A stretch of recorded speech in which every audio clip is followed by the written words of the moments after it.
homeschool co-ops can be a wonderful thing. They can bring enrichment, they bring community, they bring social opportunities, really, and so much more. They can be one day, they can be an afternoon, inside, outside, they can be so many different things, with co-ops. So when you're looking at that and thinking, I want to join a co-op, how do you know which one is the best one for you?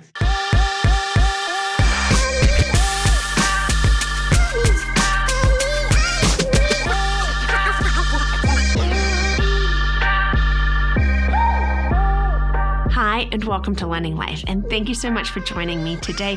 As we know, we're having a swing back and looking at homeschool co-ops. Did you check out the other video I did on the benefits of them? The link is below. And thank you if you have watched that one. Thank you for watching any of my videos. Thank you for your likes, your subscribes, and for your comments. Really, we're all in this learning life together. And in that, we are just really trying to work out, to do what works for you, to do what works for me. We've got all of this. So homeschooling co-ops, they're great. I didn't really know that I needed to be part of one. I knew that people were, and I was thinking that was nice, but I was sort of thinking schedule and this, that, and the other. And the fact that really I am more of an introvert and I don't really like getting involved with things with people that I don't know, even though I know that I will get to know them, but it's that first step. Well, I jumped into one with both feet.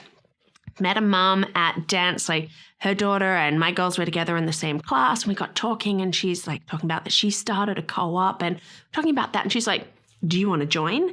And my brain just went, do I want to join? There'll be people there that I don't know. They're going to think differently to me. What if they homeschool differently? Is this the best thing? It'll be good for my girls. All of it. My brain went through 1,000,001 questions, in about 3.8 seconds before I looked at her and said, yes.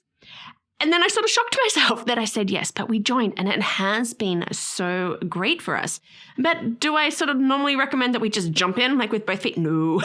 No, I had a little bit of a relationship there. I knew that, and as she explained to me, I'm oh yeah, this does line up.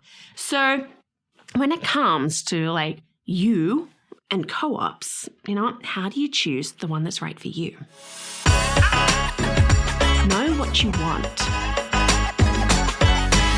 What do you hope to achieve by joining a homeschool co-op? Are you looking for academics, strong academics? Are you looking just for academic enrichment? Do you really want just opportunities for your children to socialize with other kids, get out there, play, have fun? Do you want support for yourself as a homeschooling parent? All of the above. There are so many different things. There are co-ops that are more social. And, that's what it's based on. It's based on free-for-all play. And then there are others that will teach entire subjects for you, which can be great.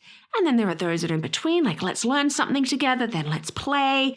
So many different kinds. And that's why we need to start looking at well, what do I want? You also do need to consider the philosophy and the approach. So in education, we have our different philosophies. We have our different approaches. Same with co-ops. So different co-ops are going to have this, and maybe it doesn't align with your own beliefs, or maybe it doesn't align with your goals or your wants. And so those are things that you start looking at, do you want a religious-based one or not? Do you want just this style, Charlotte Mason style, or do you want more of an academic, Waldorf style, so many different things. You have to sort of start looking at it. But if you're going, okay, what do I want in this? I do want something that aligns with our beliefs. Okay, then that's great. Because when you know what you want, then you really can start to look at the different options. And then that helps you to narrow them down. Because there's going to be an abundance of options, hopefully. As homeschooling is on the rise, so are homeschooling co-ops. But if you know what you want, then you can start to look. Research co-ops. So you're going to want to look for homeschool co-ops in your area and gather information about each one. It's really actually quite easy to do this. You can search online, homeschool co-ops near me. Maybe you have friends who are in a co-op, ask them, ask for their recommendations, ask other homeschooling families, get onto some of the Facebook groups about homeschooling in your area and ask for good ones there. People will have different ideas. Say what you're looking for And it's amazing. Like you can say, I'm looking for a co-op for my children aged this, and this. This is what we want to do. And it's amazing. Like all of a sudden you get like this list of like 4 or 5 different ones, and maybe it's outside of your area, but it's really good. Like you're like, oh, didn't even know that one existed. You want to attend homeschooling events or fairs because often co-ops can be represented there. So, this is what we do. Let's go and let's research and let's help to narrow down our options. Check them out. So you can jump in with both feet, like I did, or you can actually take the time to check out the different co-ops that you're interested in. And I sort of really do encourage that. Many do allow families to come and check them out. Come, this is where we're going to be meeting this day, come and check us out. Or often the big ones will have open houses. Even some of the smaller ones, like open houses, check them out. Like this is what you can do. This way that you get a feel like for the environment and the culture, because you're not always going to get that feel just from reading something online or because somebody says it's like this. You can also see like what social and other like extracurricular opportunities there are. So are they doing a full subject or are they just, delving in? Like in our homeschool co-op, we're going to do a book club together. We're going to do STEAM projects together. Just fun ways that the kids can interact around a particular theme. What are the other parents like? That can make or break it.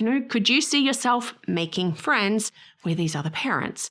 That can be a really good thing, or it can be like a turn off. Like if you don't feel like that you're welcomed or stuff like that, do you want to be like involved in there? Like if your children start interacting and getting rebuffed, is that going to be the right place? So really checking it out is going to like help you with that. You get to take a look at their curriculum if they're offering like a full sort of teaching curriculum. You get to take a look at the activities that they're offered. Do they meet your wants? Do they align with your children's interests? Do they align with your philosophy? Do they align with your educational needs? And in there, while you're there, you can talk to other parents who've been part of this co-op, or maybe they have been in the past. Ask about their experiences. Okay, so what do you like about this co-op? What don't you like about this co-op? Do you think it's been beneficial for your children? And when we get to feel and to see and to sort of get an understanding, it can help us to go, nope, not for us, or absolutely, I would love to apply to join that co-op. Think about the practicals. Now, it is one thing to really like a co-op, but you do then have to consider like all of those practical logistics, like when and where. If you especially like have children of multiple ages and you've got young children, do you want to be driving like well over an hour each way? Maybe you do, if it's really worth it for you. We've got that, like, where are they meeting? Is it an afternoon, but I've got a child that needs to have a nap, or has my child want to nap pretty much anywhere? We've got all of those different things. There's the cost. Now, some co-ops, which are more like play-based, maybe don't have any cost. Or maybe there is like a little supply fee, and maybe it's anything from like $50 to $100 for the year, all the way up into the hundreds. That's what you do have to weigh up. And do they have requirements to be part of this co-op? Some of them have like very strong requirements, like if you are part of this co-op, then you must be agreeable to like teach X number of weeks out of the year, or, certain things. Maybe they don't have that requirements. Maybe it's like, if you would like to, but look and weigh them up. All those practicals are like really worth it. The when and where, the cost, the requirements, to just see if this is really going to be one that works for you. Look, co-ops really can be a great thing for your family. I have seen that for ours. I have met some amazing families. I have sort of stepped out of like who I am. I have watched my girls like really make friends and really be excited about like going to co-op. So it really is worth considering as an option within your homeschooling life. Why not think it through? Like, is this beneficial for you? Like, could this work for us? And check some out. I really do encourage you to do that. This is just wonderful that we have so many options and that in that, like, we can do what works for us. And so I really can't speak highly enough of it. Like, I just want to be like, hey, go and check them out. Like, it will really like benefit your life. But I also have to remember, because it works for us, it might not work for you. But you know what? Maybe it will. So check it out. Thank you so much for watching today.